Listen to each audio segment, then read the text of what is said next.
by face? Any guesses on that? So she's actually the first person who was born from in vitro fertilization. So she's the first test tube baby. And she was born in 1978. So if you think about that, that's 30 some odd years ago that got started. And that's really in a lot of ways going to set a groundwork and maybe part of the whole timeline for where stem cells come from and the whole progress. So in order to sort of get a little bit of an idea of where we've come from and where we're going, that date 1978 is going to be a little bit important. I'm just going to keep going with in vitro fertilization here for a second. The way that works is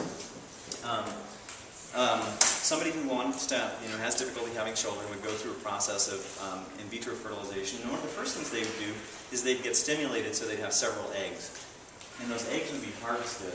And you'd take those out, and then they would be brought to a certain place in development. And that certain place in development, without getting too much into the details of it, is where there's a mass of cells that's not very organized. It hasn't actually got any organs in it, anything like that. It's just got one axis of orientation. And that's at about day 5, so very early in the process. And if you think about, this is going to be one of the interactive parts of the talk. Is it John and Kate plus 8? You guys, anybody seen that show? Oh, right. Okay, so they obviously have 8 kids, right? But they didn't have 8 all at once, right? So help me out with this. They had 6 and 2. So did they have 2 and 6? Yeah. Yeah. So the reason they had 6 is because they ended up having 6 of these sort of cells that were implanted, and through luck, they actually all really got implanted and ended up making it to full maturity. So that doesn't always happen, but the process of getting through in vitro fertilization will end up you'll end up having multiple versions of this that sometimes will get implanted and sometimes won't, because if you get to the point where you have as many kids as you need, or as many kids as you want, I have 1, don't necessarily need to go to 8, those are going to be left behind somewhere. And that's going to be a foundational piece of where stem cells end up coming from. Now that process, just sort of rounding out in vitro fertilization, doesn't change any of the genetics. So just like this really is the first in vitro fertilization elephant, you can get to whatever organism through that process. And you're not changing the genes, that's just a natural process that happens outside of the body.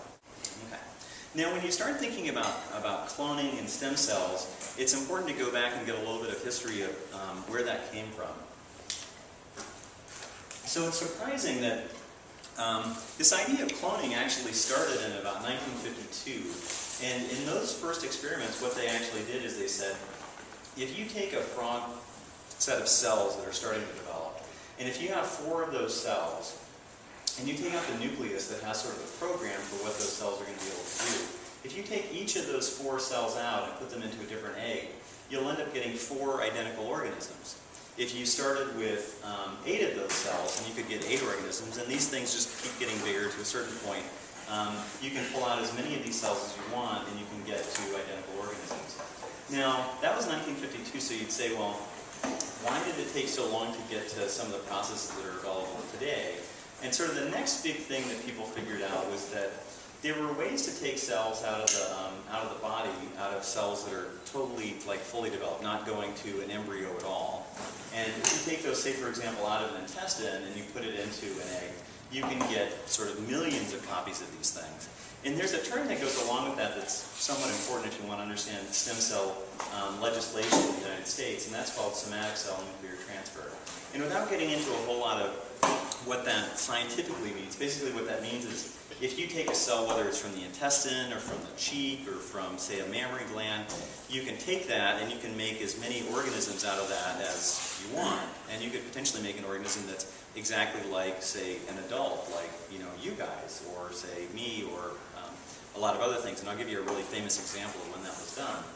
So the one problem with this process is that it's really inefficient. So even in a really simple organism like a frog, that's successful less than 2% of the time.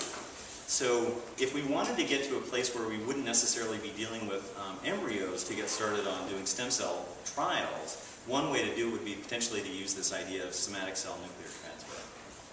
Now that's all in frogs, so that was up to 1975. Then remember that benchmark for time, 1978 is when the first test tube baby came along. 1984 was the first time that that original process for frogs happened. And then interestingly, in 1997, that was the first time anybody did somatic cell nuclear transfer in sheep. Does anybody remember, what that was? That was a pretty big story. That was Dolly, right? That was Dolly the sheep. So even going back and sort of figuring out the timelines for how this stuff happens, this idea of somatic cell nuclear transfer, which I'm going to tell you about when we get to the current stem cell literature, was done in mammals as far ago as 11 years, and it was a pretty big splash. Okay, so here's another interactive part. So if this is Dolly, this is still Dolly. Dolly was a completely normal animal. She could have offspring, and this was her baby. Anybody know what Dolly's baby's name was? Pretty cute. Dollar's 1 and 2. It's Belle, right? So she was able to have normal offspring, and so this is another interesting process, sort of in timelines.